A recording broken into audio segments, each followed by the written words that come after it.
Jack Rattenbury looked at his comrades and said, "We deserve a reward." And their reply to him was, "We do."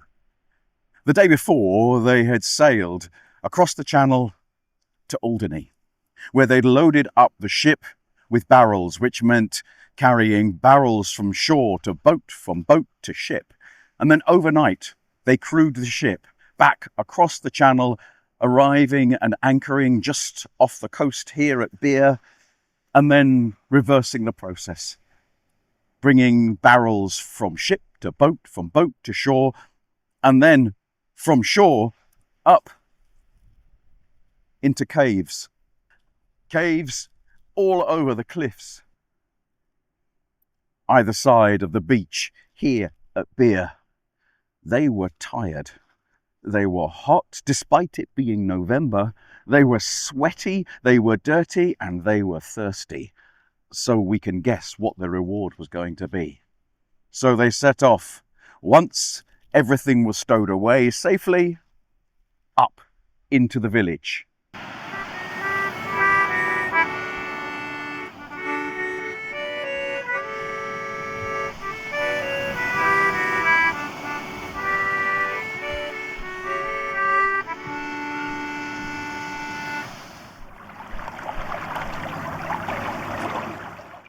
Jack and his crew came up the hill to the first inn as you go into the village of Beer, the Anchor Inn.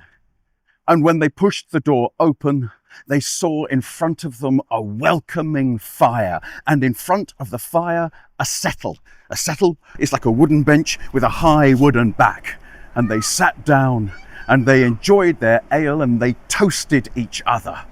To Jack Rattenbury, the Rob Roy of the West. To Jack Rattenbury, a smuggler's smuggler, the slipperiest of men, a sailor's sailor. But a settle can have two sides. You've got the high wooden back and you've got a bench, but on the other side there can also be another bench, and on the other side of the bench was sitting Sergeant Hill and some of the militia. And Sergeant Hill heard the name Jack Rattenbury. Now, Jack Rattenbury was a smuggler, but he was also a deserter from the Royal Navy, and he was a wanted man. Jack was looking in his tankard and reflecting on how quickly a tankard could go from being so full to being so almost empty, when he realized he was no longer getting the benefit from that wonderful fire. He looked up and saw that there were men standing between him and the warmth of the fire, and he was about to tell them to move out of the way when he noticed their uniforms, the uniforms of the militia. And Sergeant Hill looked at Jack and said, "You are Jack Rattenbury. You are a deserter. You're my prisoner and you must come with me." And as he spoke, Jack's friends seemed to dissolve and disappear as they left his side and lost themselves in the crowd in the inn. Jack, a smuggler's smuggler, the most slippery of men, well, he was used to getting out of any kind of trouble with his tongue and his lips. And so he tried to persuade Sergeant Hill. "Jack who? No, I've never heard of this person. It's not me," but this time it wasn't going to work. The sergeant knew he had his man. Jack looked about down in his tankard at the little bit of ale that was left at the bottom, and he said to the sergeant, "Oh, Sergeant, can't you and I drink together?" And he threw the beer into the sergeant's face. The sergeant automatically took a step back, as did his men, and Jack took the opportunity. For alongside him was the cellar door, and the cellar door was open. The opening to the cellar was set at an angle between the floor and the wall, and he jumped down into the darkness of the cellar. There was some light spilling from the bar into the cellar, but Jack pressed himself into the shadows. Sergeant Hill stood at the opening to the cellar with some of his men and said, "Come on, Jack, you know you can't escape." Jack felt around for a way out from the cellar, but there wasn't one.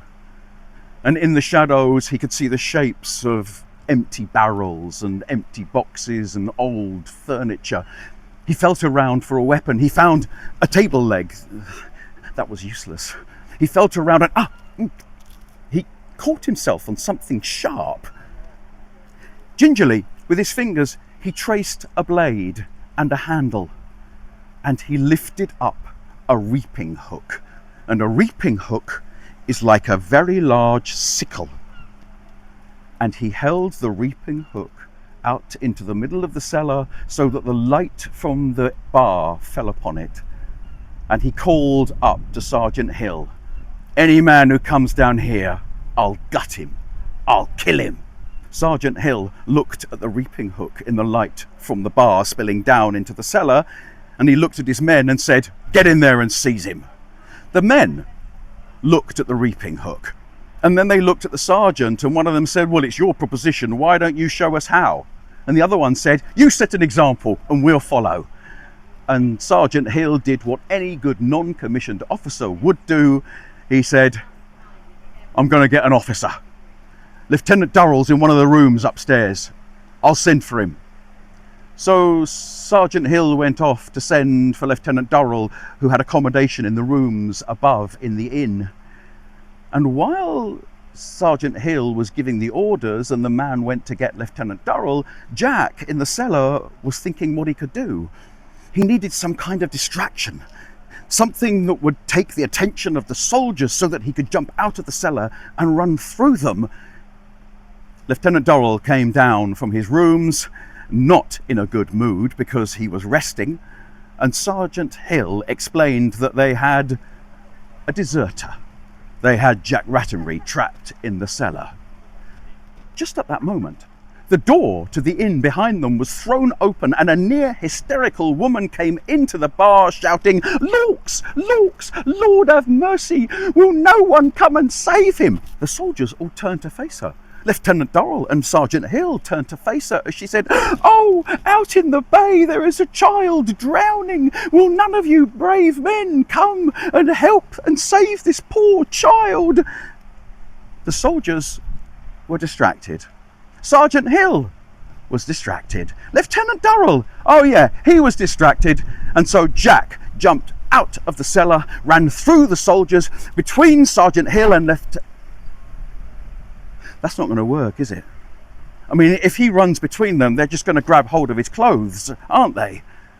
So let's just rewind a moment back to before the woman came in. And Sergeant Hill was explaining the situation to Lieutenant Durrell, and Jack was thinking he needed a distraction, but he also realised the clothes he was wearing were a problem. So he stripped off, putting his boots back on again, obviously. And he thought about the state of his body. Remember that he had been in Alderney and had then carried barrels from shore to boat, from boat to ship, had crewed a ship across the channel and then taken barrels from ship to boat, from boat to shore, from shore to caves, and then he had been sitting in front of a roaring fire. Oh, he was dirty and he was sweaty. So he rubbed the sweat all over his body. And at that point, the door to the inn was thrown open and the near hysterical woman appeared. "Oh, Lawks, Lawks, Lord have mercy! Will no one save the poor child who is drowning in the bay?" Everyone was distracted and Jack took his chance. He jumped out of the cellar and ran through the soldiers. Jack, the slipperiest of men, because every soldier that tried to get hold of him found that he couldn't get purchase as his hands slid off Jack's body. And as he ran past the woman, he winked at her. And then he ran between Lieutenant Durrell and Sergeant Hill and out of the inn. Jack ran from the inn, down the street, onto the beach he ran. By the sea, his friends were standing by their boat, waiting for him. The friends that had been in the inn and had gone to persuade that woman to create a distraction, they jumped into the boat and rowed out to Jack's ship.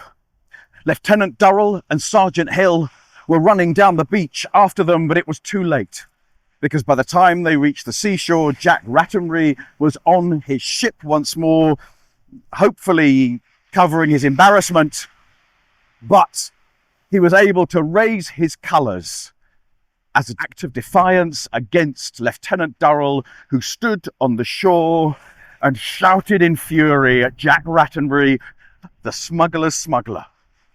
Literally the slipperiest of men and a sailor's sailor.